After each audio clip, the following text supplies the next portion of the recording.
Good morning students. आज हम 1789 की फ्रांसीसी क्रांति के प्रभाव देखेंगे। यूरोप में फ्रांस ही वह देश है जिसने क्रांति के माध्यम से पुरातन व्यवस्था के पतन को सुनिश्चित किया। इस क्रांति का प्रभाव यूरोप तक ही सीमित न रहा, इसने समस्त विश्व को प्रभावित किया। क्रांति के नारे स्वतंत्रता, समानता और बंधुत्व का प्रसार पूरे यूरोप में हुआ।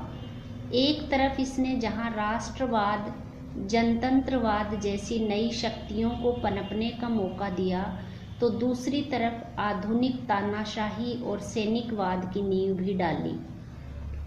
फ्रांसीसी क्रांति के प्रभावों को हम कई बिंदुओं में समझेंगे, जिसमें पहला है स्वतंत्रता, समानता एवं बंधुत्व के नारे का प्रसार। फ्रांसीसी क्रांति के प्रेरक शब्द थे स्वतंत्रता, समानता और बंधुत्व।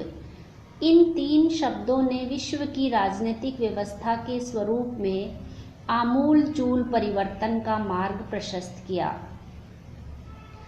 फ्रांसीसी क्रांति का एक अन्य प्रभाव था लोकतांत्रिक सिद्धांत का विकास। फ्रांसीसी क्रांति का महत्व इस बात में है कि इसमें लोकतांत्रिक मूल्यों को प्रतिष्ठित किया। क्रांति ने शासन के दैवी सिद्धांत का अंत कर लोकप्रिय संप्रभुता के सिद्धांत को मान्यता दी।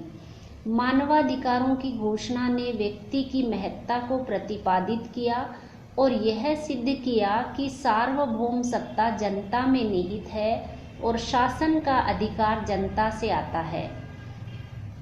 अन्य प्रभाव है सामंतवाद की समाप्ति। फ्रांसीसी क्रांति ने सामंती व्यवस्था पर चोट कर सामंती विशेषाधिकारों का अंत किया और क्रांति की यह उपलब्धि यूरोप के अन्य देशों को भी प्रभावित करती रही। राष्ट्रवाद का प्रसार।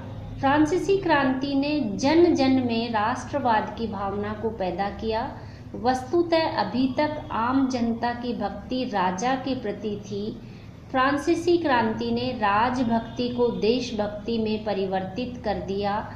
इतना ही नहीं, फ्रांस के बाहर भी फ्रांसीसी क्रांति ने राष्ट्रीयता की भावना का प्रसार किया और नेपोलियन के साम्राज्यवादी विस्तार को रोका। धर्मनिरपेक्षता की भावना का प्रसार। फ्रांसीसी क्रांति ने धर्म को राज्य से अलग कर धर्मनिरपेक्ष स्वरूप प्रदान किया।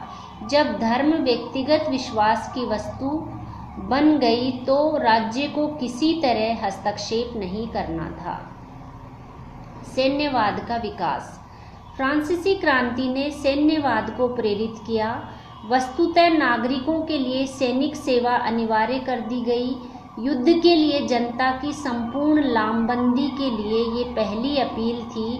कहा गया, अब से जब तक गणतंत्र के प्रदेश से शत्रुओं को बाहर नहीं निकाल दिया जाता, तब तक फ्रांसीसी जनता स्थायी रूप से सैनिक सेवा के लिए उपलब्ध रहेगी। अभी तक युद्ध राजा के पेशेवर सैनिकों द्वारा लड़ा जाता था। इसी सैन्यवाद ने आगे चलकर अनेक राष्ट्रों को प्रभावित किया और प्रथम विश्व युद्ध का एक महत्वपूर्ण कारण बना। अधिनायकवाद की शुरुआत। फ्रांसीसी क्रांति को अधिनायकवाद का उद्गम स्रोत माना जाता है।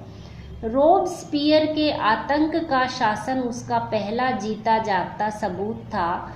क्रांति के दौरान अनेक नीतियों और सिद्धांतों को बदलना पड़ा और वे असफल हुए। फलस्वरूप एक व्यक्ति की योग्यता पर बल दिया जाने लगा। इसी से नेपोलियन जैसे तानाशाह का उद्भव संभव हुआ।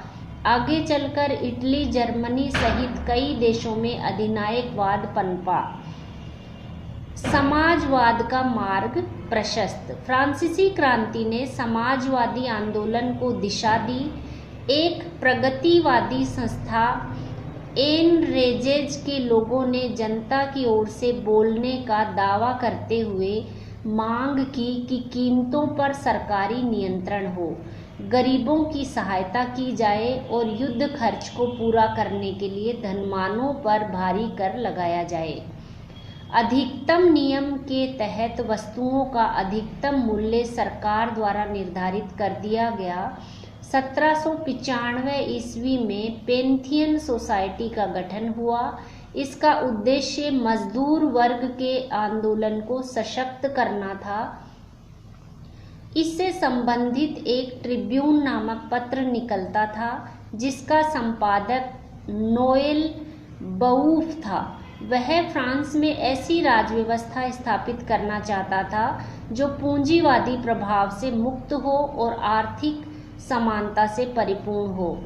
उसने सर्वहारा वर्ग के माध्यम से क्रांतिकारी कार्यक्रम बनाए। यद्यपि पेंथियन विद्रोह का दमन कर दिया गया, किंतु आधुनिक समाजवादी आंदोलन बऊफवाद से काफी प्रभावित रहा।